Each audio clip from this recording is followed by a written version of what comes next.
Right, so the 2019 general election is over. The people have had their say in the third election in 4 years, and now Boris Johnson's Conservatives have a majority.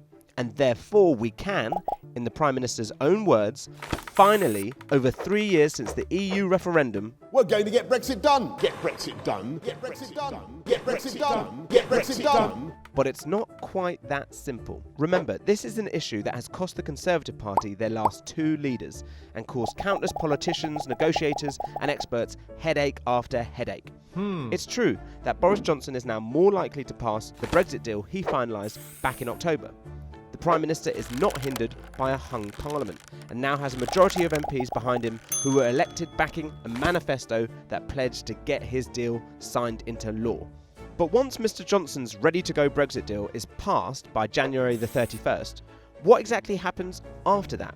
So in this video, we're going to look at what Boris Johnson's victory means for Brexit and what will happen in 2020. So what happens next? Boris Johnson is set to get his Brexit deal agreed by Parliament by the deadline at the end of January 2020. So, come midnight on the 31st of the first month, we're set to officially leave the European Union at long last. But what exactly will change when we all wake up on February the 1st? Well, not much really. We will carry on living under EU laws for the rest of 2020. Everything will carry on as usual. Trade, migration rights, EU subsidies, they'll stay pretty much the same. But we won't have any representation in the EU or any say in its decisions over the course of the year. Goodbye. So the only real thing you may notice is that our 73 MEPs will at some point come back to the UK. And that's all because we'll be in a transition period from the moment we leave the EU until the end of December 2020. That's to give us time to sort out our future partnership with the EU. So while Boris Johnson's deal was seen as a way of avoiding a no-deal Brexit and sorting out those issues with the border between Northern Ireland and Ireland, we could return to some of those very same issues by the end of 2020 if we haven't agreed a future trading relationship with the EU. In case we cannot conclude an agreement by the end of 2020, we will face again a cliff edge situation.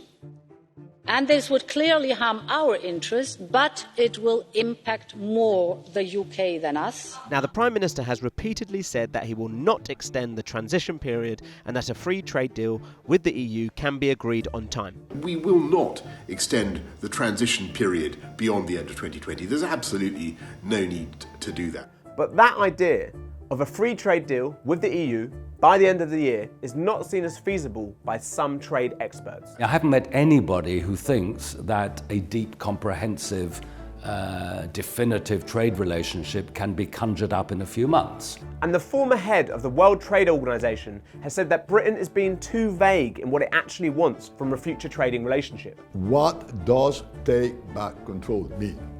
Does it mean UK will invent its own standard for approving medicines or for giving air slots to companies? Frankly speaking, doesn't make sense. Now that transition period, it can be extended, but not indefinitely. The UK and the EU can jointly agree to extend it by up to 2 years, so that's December 2022. But Boris Johnson has said he won't do that. It's December 2020, and that's it. What kind of trade deal? Right, so Boris Johnson's withdrawal agreement doesn't set out what our future trading relationship with the EU will be. It simply states that they will agree to a flexible partnership across trade and economic cooperation with a comprehensive and balanced free trade agreement at its core.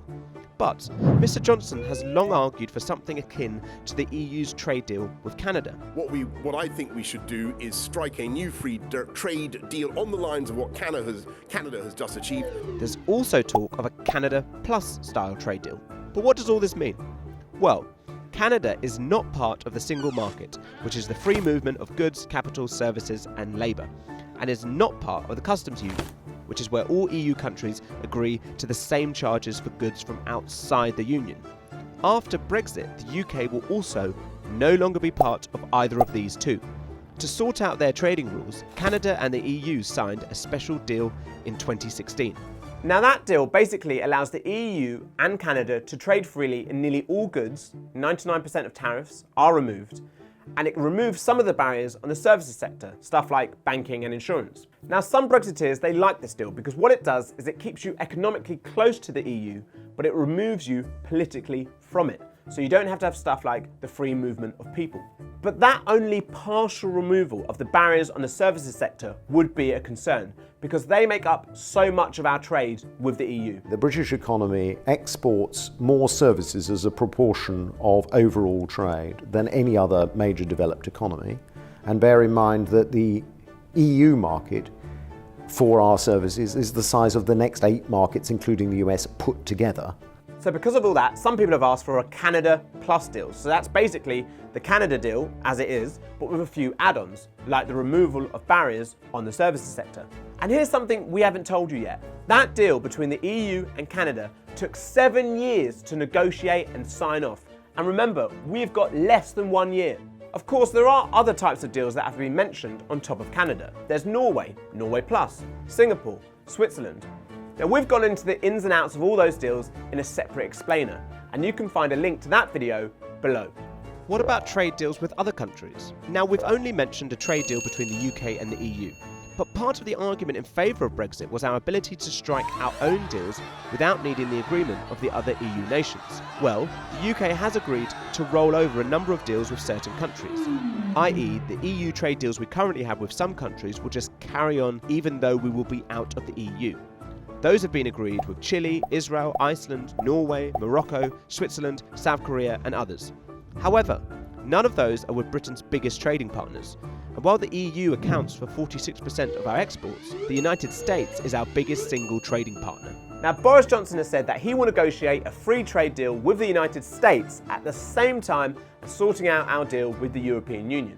And Donald Trump says Britain could get a great deal. As far as UK and the United States, we're working on a very big trade deal, and I think it's going to work out very well.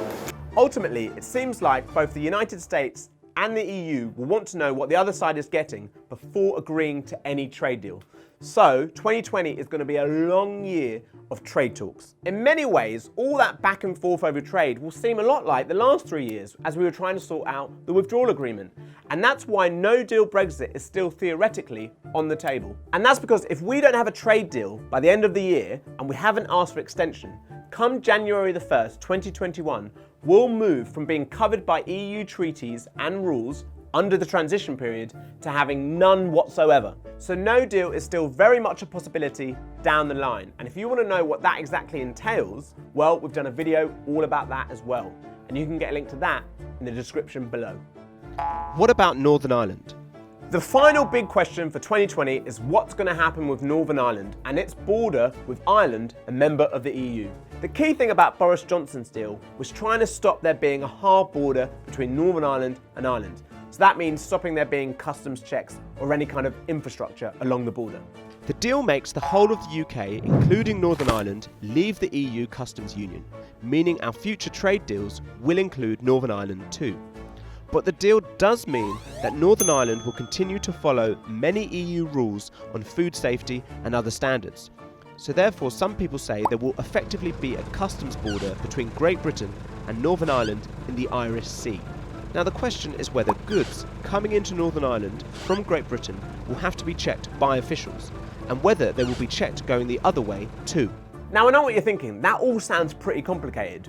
Well, it's made even more complicated by the fact that Boris Johnson says there will be no forms, no checks, no barriers of any kind. You will have unfettered access. Yet his own Brexit secretary has said, just to be clear, the exit summary declarations will be required in terms of Northern Ireland to GB. Of course, that all depends, once again, on what kind of trade deal we get with the EU. And the government says that if we don't get that deal, there would be a much steeper cliff edge for the trade in goods between the rest of the UK and the EU.